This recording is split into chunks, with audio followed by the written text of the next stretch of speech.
Hi everyone, welcome back. This is Midweek Update, Episode 1. I'm going to try something a little bit different here and see if we can't get information and updates out quicker this way instead of the shorts. But if you're paying attention to the shorts, you can kind of see this is where we started our Monday. We went to go get the pump. We turned it on Sunday evening, and then we came in Monday morning and we saw this issue. One of our main hoses had a blowout, so we were trying to get this fixed to get up and running. And like I said in the short, you're kind of at the mercy of the rental company, and whatever they bring you is typically what you're going to end up using, especially when you're pressed on time and you're trying to get water running. So I'll go into more detail with that later. But here's the fuel cell. We had that delivered as well Monday. So we got the hoses put back together, get everything up and running, and then the fuel cell showed up. And so we got that plumbed in. And we also, once we got that finished being plumbed in, we were able to get the permanent pump, or the pump that failed, out. And so that's being sent off to be reworked or rewound, the internal motor.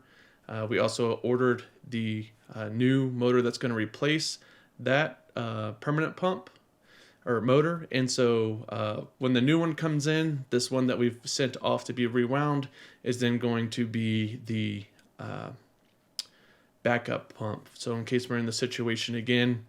And so on Tuesday, we got everything plumbed in. Monday, we finally got our fuel delivered.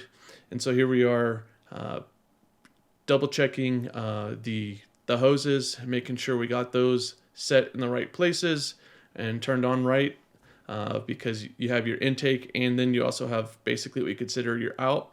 And so you kind of pump back into the tank, and so when things get hot, you're not going to get cavitation or vapor lock inside your tank. So we were sitting there, we got that plumbed in, pumped, ready to go. Pump was back on.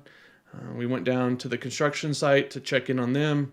Seeing things here are going according to plan so far. And so you have basically one crew that's in there laying the pipe as they go, and then you got another couple guys backfilling. Just like everyone else, they're also hard pressed for labor. And so there's a lot of people doing multiple tasks, more than, having a full two crews, having 3 to 4 guys down there laying the pipe while you're digging, and then having another 3 to 4 doing the compaction and everything. And that pile of dirt that I panned to, that's basically what you can consider as your base layer. You're going to put that down on before you lay the pipe, compact it, and then you probably go a foot above the pipe with that soil, and then compact that as well. And then you start layering, basically throwing back in your native soil. But this is basically what we have access to. It's not too bad. And so they're just doing, 6 inches to, not 6 inches, but it's probably a foot at a time, foot and a half, and then compacting that, and then throwing more on top of that.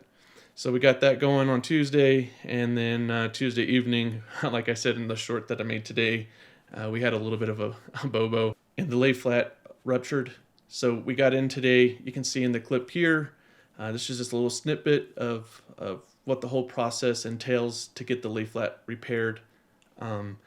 Basically what ends up happening is the lay flat expands, kind of gets out of its normal shape due to the pressures. Where this pipe is located is kind of one of the low points and one of the start points as it works its way up the hill. And so instead of being like a cylinder, the pipe gets kind of elongated or out of whack is the best way, simple way to put it.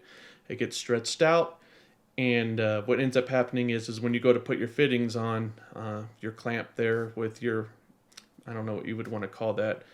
It's basically part of the coupler that would slide into the pipe. It doesn't quite fit as tight as you would like the normal new lay flat would. And so we end up having to kind of clamp it down to get our bolts in there, to get those tightened down, and then make sure we're not pinched, but then also make sure we got equal pressure on all sides so we don't spring a leak. That's the biggest thing we're looking for, is to make sure that our clamp there is tight before we couple it together. And so after all that was said and done, we finally got the water up and running. And so the first 3 days have been very water intensive. I'm hoping tomorrow to get back to seeding. We'll get back to more of the course videos with few updates on the construction.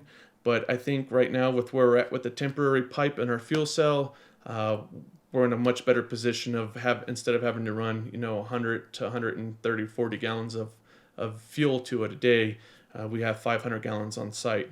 So hopefully that'll help everyone kind of be up to date with where we're at. If you have any suggestions on something you'd like to see or something you'd like for us to cover, feel free to let me know in the comments.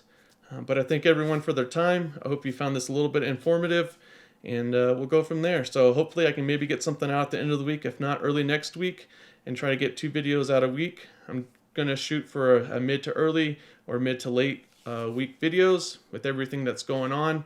So I hope you like the updates, like I said, and hopefully you can do something in your community to make it a better place as well. So thank you to everyone involved. Have a good rest of the evening, good rest of the week, and I hope you're enjoying your summer.